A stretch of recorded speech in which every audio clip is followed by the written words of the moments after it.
Hello, ഞാൻ കഴിഞ്ഞ ദിവസം ഒരു വീഡിയോ കണ്ടു കേട്ടോ. ആ വീഡിയോയ്ക്കകത്ത് ഒരു പെങ്കൊച്ച് പരീക്ഷ പേടിച്ച് അവൾ സ്കൂളിൽ പോവാണ്. പക്ഷെ പരീക്ഷ പേടി കാരണം പാലത്തിൽ നിന്ന് എടുത്ത് ചാടി വെള്ളത്തിലോട്ട്. എന്തായെന്ന് എനിക്കറിയത്തില്ല, അതിൻ്റെ ബാക്കിയൊന്നും ഞാൻ അറിഞ്ഞില്ല, കേട്ടില്ല. പക്ഷേ ഈ ഭയങ്കര സങ്കടം തോന്നുന്നു. കാരണം നിങ്ങളൊക്കെ ഈ കാലഘട്ടത്തിലെ പിള്ളേർ ഭയങ്കര ബോൾഡ് പിള്ളേരൊക്കെയാണെന്ന് ഞാൻ വിചാരിച്ചത്. പക്ഷെ അല്ല. 4, 3, 7 ചോദ്യം പേടിച്ച് നിങ്ങൾ ഇപ്പോഴേ ഒരു ആത്മഹത്യ ശ്രമമൊക്കെ നടത്തുകയാണെന്നുണ്ടെങ്കിൽ നിങ്ങൾ ഭാവിയിൽ എന്ത് ചെയ്യും? സ്കൂൾ ജീവിതം കഴിഞ്ഞിട്ടുള്ള സ്ട്രഗിളാണ് ഏറ്റവും വലിയ സ്ട്രഗിൾ. അത് നിങ്ങൾക്ക് അറിയത്തില്ല. അപ്പോൾ നിങ്ങൾക്ക് ആത്മഹത്യ ചെയ്യാനേ സമയം കാണുമല്ലോ. നിങ്ങൾക്ക് അങ്ങനെ മനസ്സാന്നിധ്യം അല്ലെങ്കിൽ ധൈര്യമില്ലാത്ത പിള്ളേർ നിങ്ങൾ ആത്മഹത്യ ചെയ്യാനേ പിന്നെ നിങ്ങൾക്ക് സമയം കാണുകയുള്ളൂ. കുറച്ചും കൂടി ബോൾഡ് ആവണോടാ.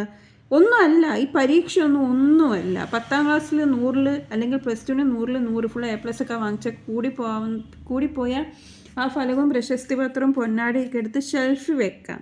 ഒന്നുമല്ല.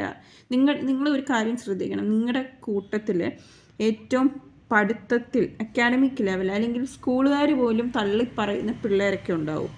തീർച്ചയായിട്ടും ഉണ്ടാവും. അല്ലെങ്കിൽ ഒന്നും ആവത്തില്ലെന്ന് വിചാരിക്കുന്ന പിള്ളേരൊക്കെ ഉണ്ടാവും. അവരൊക്കെ ജീവിതത്തിൽ എന്തെങ്കിലുമൊക്കെ ആവത്തുള്ളൂ. മനസ്സിലായോ? ഈ പുസ്തകത്തിലെ 4, 3, 7 ചോദ്യങ്ങളൊന്നും അല്ല നിങ്ങളുടെ ജീവിതം നിശ്ചയിക്കുന്നത്. ഞാൻ പറഞ്ഞു വന്നത് പഠിക്കരുതെന്നോ അല്ലെങ്കിൽ ഉഴപ്പി നടക്കണമെന്നോ ഒന്നുമല്ല. പക്ഷേ നിങ്ങൾ ഇപ്പം 80-ൽ 24 മാർക്ക് മാത്രം മതി ജയിക്കണമെങ്കിൽ മതി, നിങ്ങൾ ജയിച്ചാൽ മതി. 80 വാങ്ങിക്കണമെന്നൊന്നും ഒരു നിർബന്ധവും ഇല്ല. തലയ്ക്ക് മീതെ വെള്ളം, അതിന് മീതെ വള്ളം. ജീവിതത്തിൽ വിജയിക്കുക, അത്രയേ ഉള്ളൂ.